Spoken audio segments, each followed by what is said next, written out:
crentes podem ou devem fazer por um crente que é alvo de rumores prejudiciais? Se os rumores são apenas histórias passageiras que ninguém levaria a sério, deixa-os cair no nada, no esquecimento. Mas mais mal do que bem pode vir de quem a pessoa, o que os outros disseram. Por exemplo, se a pessoa insistir em saber quem repetiu o boato, ele ficará chateado com você se você se recusar a contar, ou chateado com a pessoa que contou o boato. Você se tornou um mexeriqueiro que provoca contendas, algo que a Bíblia condena. Note o que a Bíblia diz sobre isto. Sem lenha o fogo se apaga, e não havendo intrigante, cessará a contenda. Provérbios capítulo 26, versículo 20. Devemos sempre pedir evidências para fundamentar rumores sobre outras pessoas, especialmente para rumores persistentes e prejudiciais. Se as evidências de apoio não estiverem disponíveis, deixe sua desaprovação clara para aquela pessoa que trouxe rumores. Deixa claro que você não apoia isto e para trazer algo sobre outra pessoa tem que ter provas e não boatos. E nunca repita rumores prejudiciais. Note o que a Bíblia diz. Que a ninguém infame, nem sejam contenciosos, mas modestos, mostrando toda mansidão para com todos os homens. Tito capítulo 3, versículo 2. A Bíblia também diz, irmãos, não faleis mal um dos outros.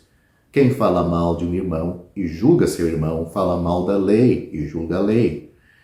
E se tu julgas a lei, já não és observador da lei, mas juiz. Há só um legislador que pode salvar e destruir. Tu, porém, quem és que julgas a outrem? Tiago capítulo 4, versículos 11 e 12. Prejudicar indevidamente a reputação dos outros é algo sério. Note o que a Bíblia diz. Estas 6 coisas o Senhor odeia, e a 7ª a sua alma abomina.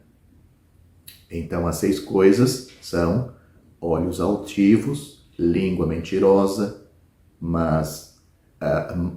olhos altivos, língua mentirosa, mãos que derramam sangue inocente, o coração que maquina pensamentos perversos, pés que se apressam a correr para o mal, a testemunha falsa que profere mentiras e o que semeia contendas entre irmãos. Este último diz que Deus abomina. Provérbios capítulo 6, do versículo 16 a 19. Discutir os boatos de maneira amigável com o acusado, sem presumir a veracidade dos boatos, seria uma gentileza, especialmente quando acompanhada de uma expressão sincera de preocupação de que alguém dissesse tal coisa.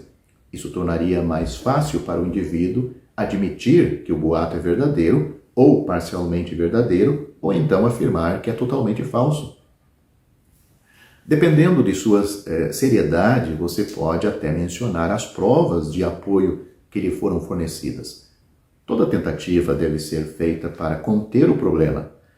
Se o boato surgiu de um caso claro de mal-entendido, não dê à pessoa prejudicada um caso contra a fonte do boato, mas ofereça-se para tentar corrigir o mal-entendido você mesmo. Note o que a Bíblia diz sobre este assunto. Ora, se teu irmão pecar contra ti, vai e repreende-o entre ti e ele só. Se te ouvir, ganhaste a teu irmão. Mateus capítulo 18, versículo 15.